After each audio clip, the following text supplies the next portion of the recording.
camarades de toute l'Afrique et de Côte d'Ivoire, citoyens du monde, mes chers frères et sœurs, peuple d'Afrique du Nord, du Sud, de l'Est, de l'Ouest, en passant par le centre, soyez salués en vos rangs, grades et qualités. Chers camarades peuple d'Afrique, Yoroman, l'heure est grave. Appelez toute l'opposition ivoirienne, appelez-moi toute l'opposition ivoirienne, surtout le PDC RDA. S'il vous plaît, je vous demande humblement pardon. Cette vidéo, partagez-la dans tous les groupes PDC RDA et de l'opposition. Recommandez-la à nos camarades, à nos amis de l'opposition. Pour que tout le monde voie clair. Pour que tout le monde puisse comprendre ce qui se passe. Il est ici, à Ouagadougou, minuit 32. Je pense que de l'autre côté en France, il est 2 heures. Mais il faut que je parle. Parce que l'heure est grave. L'heure est grave, chers camarades de l'Afrique. Mais déjà, avant d'entrer dans le vif du sujet, je voudrais souhaiter bonne fête et bonne année à tous les musulmans du monde entier, sauf Draman. Sauf Draman. Voilà. Et aussi, je voudrais vous inviter, vous rappeler que de l'autre côté, demain le 7, samedi 7, le président Lombo va animer un meeting au niveau de Port-Boué, au terrain de Petit Bassam. Terrain de Petit Bassam du Port-Boué. Vous avez compris, non? Terrain de Petit Bassam du Port-Boué. Donc, j'appelle tout le monde à aller là-bas. Parce que le président va parler et il va parler très fort. Le président va parler et il va parler très fort. Camarades peu d'Afrique, on ne va pas durer au champ. On est vendredi, on va pas durer au champ. On va faire un truc sharp, et puis on se laisse. Alors, depuis le début du mois de mai, il y a eu vent. Et j'ai eu comme information claire que la France avait pris position clairement pour Ouattara. Je répète, je vous avais, et d'ailleurs je n'ai pas caché, moi je ne cache pas mes choses. Je vous ai dit que la France avait pris position clairement pour Ouattara. Et que toutes les crépitations, toutes les gesticulations que Emmanuel Macron fait en faveur de l'opposition vis-à-vis du contre Ouattara ne sont que de la poudre de près-les-pimpins, ne sont que de la poudre aux yeux. Aujourd'hui, la vérité saute à l'œil. L'ambassadeur de France en Côte d'Ivoire s'affiche arborant une chemise à l'effigie de Dominique Ouattara. Une chemise où il y a la photo et un morceau de pagne, à l'effigie de Dominique Ouattara, où il y a sa photo dessus, où il y a la photo de Dominique Ouattara dessus. La femme d'Alassane, la pseudo-femme d'Alassane Draman Ouattara, c'est le président du RADP, RDR, et le braqueur étatique de la Côte d'Ivoire. Je vais vous montrer ça. Mon parti a dénoncé, mais il faut qu'on aille plus loin, chers camarades de l'Afrique. Comment un ambassadeur d'un pays tiers arbore les couleurs d'un parti politique dans son pays d'accueil, dans son pays de résidence? Non seulement c'est un incident diplomatique, mais au-delà de l'incident diplomatique, c'est une affirmation de leur position vis-à-vis sur le chiquet politique ivoirien. Là, c'est-à-dire que l'ambassadeur de France nous dit que vous les Ivoiriens chez vous ici, là, la France là, c'est Draman Ouattara qu'elle a choisi comme candidat en Côte d'Ivoire. Là, on va trop parler, comme je l'ai dit, on va dire au champ. Mais, bipez-moi tout le monde, tous les gars, toute l'opposition. Bipez-moi toute l'opposition. Voici le gars ici. Ici. Le voici. Voici l'ambassadeur de France en Côte d'Ivoire. Le voici avec les cadres du RADP. Voici Ténébrement ici. Même Ténébrement n'a pas porté le pagne. Même Ténébrement n'a pas porté le pagne, mais l'ambassadeur apporté le pain. Mais dans l'événement où il a apporté le pain, là, il y a eu d'autres diplomates là-bas. Il y a eu d'autres diplomates là-bas. Ces diplomates-là, regardez comment ils sont habillés. Voici comment ils sont habillés, les diplomates qui ont pris part à l'événement, au même titre que l'ambassadeur de France en Côte d'Ivoire. Voici comment les diplomates sont habillés. Vous voyez comment les autres diplomates sont habillés? Ils ont pris part à l'événement, mais ils sont habillés tranquilles. Vous voyez?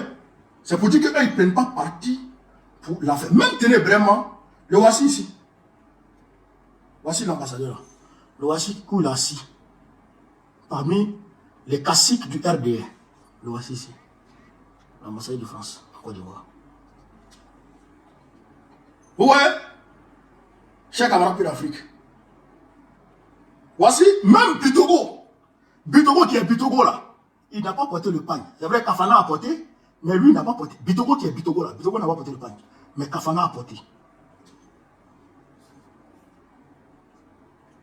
Frère.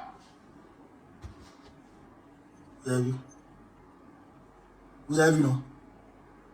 Quand j'ai dit qu'on ne peut pas compter sur la France. Non, quel compter? D'ailleurs, nous, on ne compte pas sur la France. Mais la France fait croire à une partie de l'opposition qu'elle soutient Ouattara. Pardon, qu'elle soutient le PDCI. La France fait croire à une partie de l'opposition qu'elle soutient le PDCI. J'ai dit que la France ne soutiendra jamais qui que ce soit tant que Ouattara est encore en vie. Je l'ai dit, la France ne soutiendra personne en Côte d'Ivoire tant que Ouattara est encore en vie. Parce que l'objectif principal de la France, la mission clé que la France a confiée à Ouattara est trop lourde. Et cette mission, c'est quoi? C'est de déstabiliser l'AES.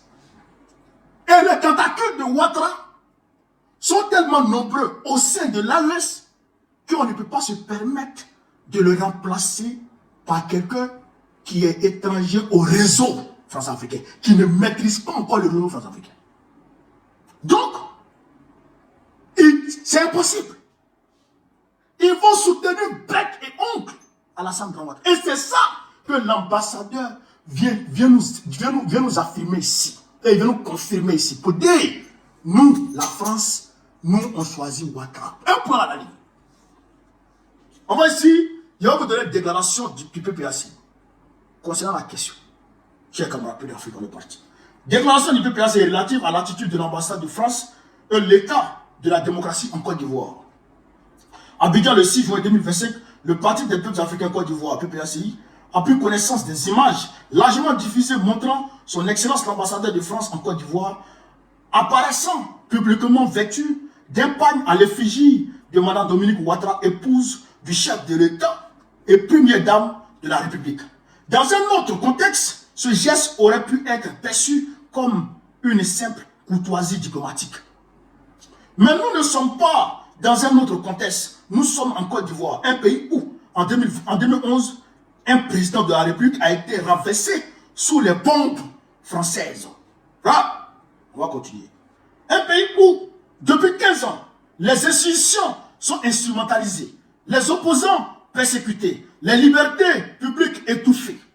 Un pays où l'on interdit les manifestations, où l'on abrite des candidatures uniques, où l'on modifie les lois à la convenance d'un seul camp.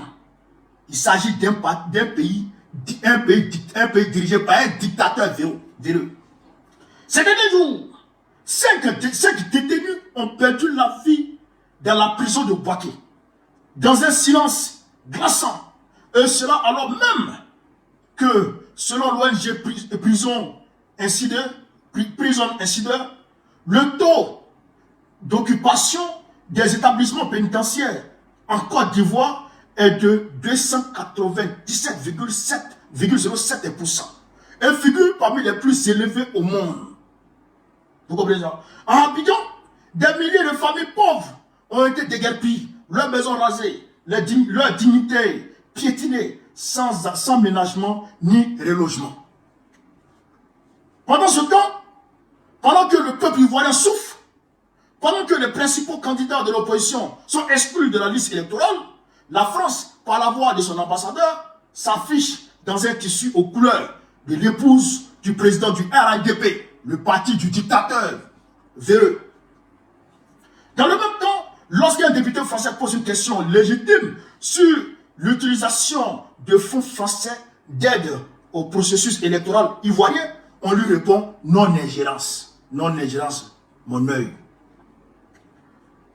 Mais cette non-ingérence aujourd'hui s'habille, se drape, s'expose. Elle choisit un camp.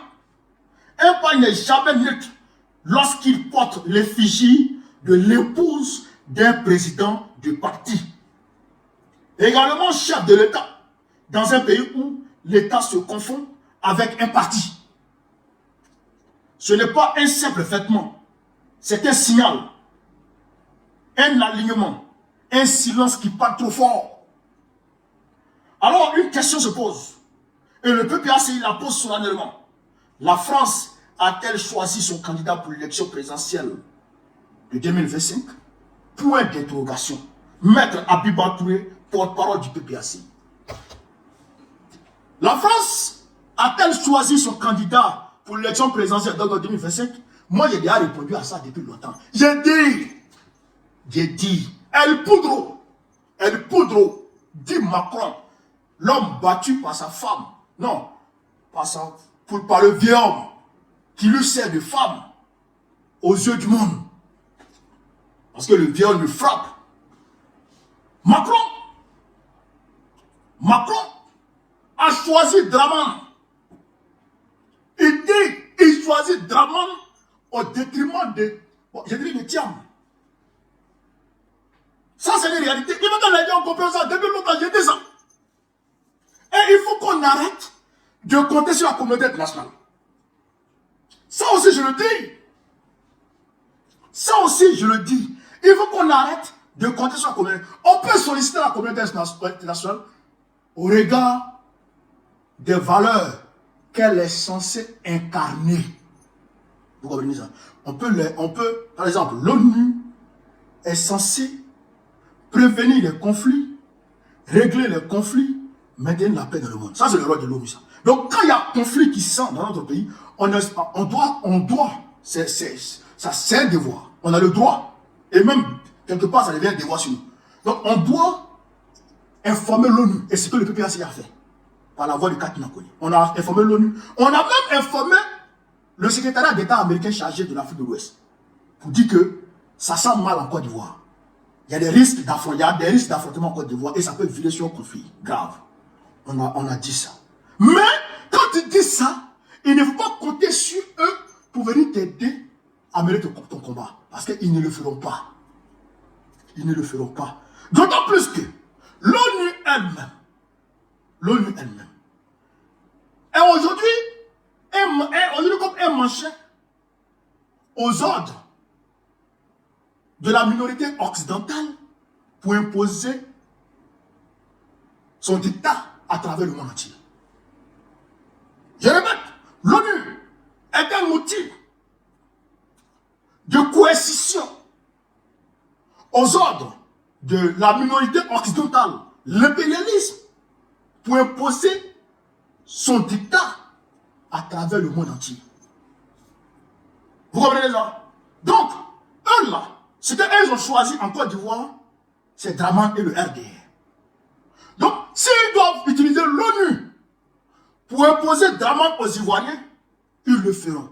Mais pour l'histoire et pour la postérité, nous, on a le devoir de saisir l'ONU pour que demain, les gens ne disent pas, mais est-ce que vous avez fait quelque chose? Vous comprenez ça? Pour que demain, quand les gens vont dire, mais hey, vous-même là, vous saviez qu'il y avait des risques de conflit, et puis vous n'avez pas informé l'ONU. Pour ne pas que les gens puissent dire ça. Et donc, on doit saisir l'ONU. Et toutes les essences diplomatiques à travers le monde entier. Pour que nous n'en ignorions. Mais quand on finit de faire ça, on doit se concentrer sur nos forces endogènes maintenant. On doit se concentrer sur nos forces endogènes maintenant, nos forces de l'intérieur. Pour démarrer une révolution claire. C'est pourquoi j'invite tous les militants du PDCI demain le 7 au terrain de Petit Bassam pour aller prendre part au meeting du président Laurent Gbagbo. J'avais tout la militants du PSC. Ça fait que Cap nous a pas invités à son meeting au Figaro. Ils ne nous ont pas invités au Figaro. À Figaro. Ils ne nous ont pas invités là-bas en tout cas. Vous comprenez ça? Mais, moi je vous invite. Moi je vous invite. Venez prendre part à notre meeting. Parce que, divisés, nous ne sommes pas forts. Mais unis, nous sommes plus forts. Mettons-nous ensemble. Mettons-nous ensemble. Ne comptons pas sur les gens là. Ils ont déjà choisi pour eux. Ils ont déjà choisi pour eux. Vous comprenez? Ils ont déjà choisi pour eux. Macron là, écoutez-moi très bien. Macron est prêt. C'est-à-dire que à toutes sortes de compromis pour pouvoir garder la Côte d'Ivoire. Je répète, Macron est prêt à céder l'inimaginable. Il est prêt à céder l'inimaginable pour conserver la Côte d'Ivoire. Parce que la Côte d'Ivoire est stratégique. Et après la Côte d'Ivoire, il pense toujours pouvoir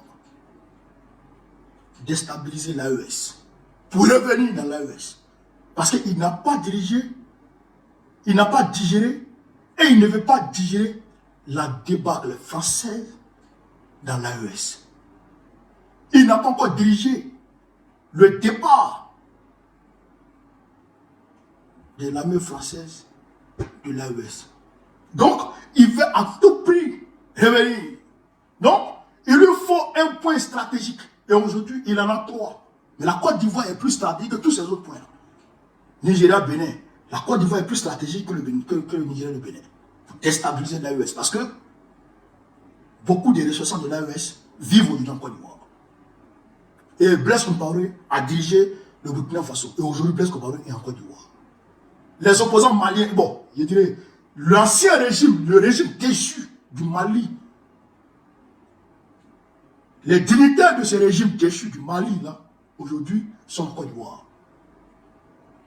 Vous comprenez? Et tous sont en Côte d'Ivoire. Donc, ceux-là ont encore leur petit réseau qui sont tapis ici et là dans l'ombre de l'AES. Donc, il s'appuie sur ça et il fait croire à Macron que grâce à ces réseaux-là, il peut déstabiliser l'AES. Mais vous le savez, autant que moi, que c'est peine perdue. Mais l'impérialisme est un mauvais élève, comme le Thomas Sankara. Tu vas le chasser de la classe, il va le tourner, il va revenir. Il n'entend pas. Il n'entend pas. Donc, il pense toujours pouvoir revenir dans l'AES. Et donc, il leur faut la France. Donc, vous voyez qui, et il leur faut la Côte d'Ivoire, vous voyez qui de mieux placé pour leur offrir l'AES sur un plateau que Ouattara. Vous voyez qui dans la sous-région là? Vous voyez qui dans la sous-région? Qui peut promettre à Macron, qui est bien placé pour dire à Macron qu'il peut déstabiliser l'AES que Dramane Ouattara. Lui-même, il est burkinabé d'origine. Une partie de sa famille est encore au Burkina Faso. Blaise Compaoré, ancien président du Burkina Faso, il est là-bas, il est en Côte d'Ivoire. François Compaoré, qui gérait tous les réseaux du Burkina Faso, est là-bas, en Côte d'Ivoire. François Compaoré, qui était en relation directe avec tous les terroristes, les Yana Dalila, il est en Côte d'Ivoire. D'autres dignitaires, même comment on appelle ça, les dignitaires même du régime de Roch-Kaboré sont en Côte d'Ivoire. Les gars de Damiba sont en Côte d'Ivoire. Donc il s'est dit que avec tout cela, lui il est capable de déstabiliser l'AES. C'est pourquoi vous avez entendu dans l'audio qui a été capté par le service de renseignement de l'AES ici, le sieur Diko disait que ça ne va pas rater, qu'ils vont tout faire pour déstabiliser le Burkina Faso. Il l'a dit. Et moi je vous ai dit, qu'ils sont venus en janvier, je crois que c'était le 25 janvier 2025, quand on était parti à Bordeaux.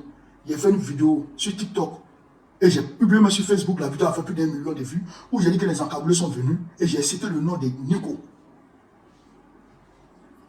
Basier, j'ai cité son nom. qu'ils étaient venus et qu'ils étaient venus nous attraper. Et c'est lui, son réseau, qui a failli, qui a voulu m'assassiner en France. C'est lui son réseau qui a voulu m'assassiner en France. Donc, Alassane Ouattara, là, enlevez ça de vos têtes. La communauté internationale, là, la minorité occidentale, là, l'a choisi comme leur candidat. Ça, là, il faut enlever ça de vos têtes. Hey! Ce qu'on doit retenir encore, c'est que la doctrine diplomatique de la Russie, là, n'est pas comme la minorité occidentale. La doctrine diplomatique de la Chine aussi n'est pas comme la minorité occidentale. Les deux pays là, les deux grands pays, les deux grandes nations, eux, ils ne traitent pas avec l'opposition. Ils ne traitent pas avec l'opposition. Non. Eux, ils traitent avec les partis au pouvoir. Ils ne s'ingèrent pas dans les affaires d'un pays. C'est leur doctrine. C'est leur doctrine. Mais jusqu'à preuve du contraire, ils n'ont pas encore changé la doctrine. Vous comprenez? Eux, ils ne s'ingèrent pas. Donc, il faut dire que la Russie ne viendra pas nous aider. Ce qu'elle peut faire, c'est que s'il y a des troubles en Côte d'Ivoire, et qu'Alassane Ouattara, par dérive dictatoriale, tire sur le peuple, on peut faire des correspondances afin que, au niveau des Nations Unies, ils puissent dénoncer. Ils peuvent dénoncer. Par voie diplomatique, ils puissent dénoncer.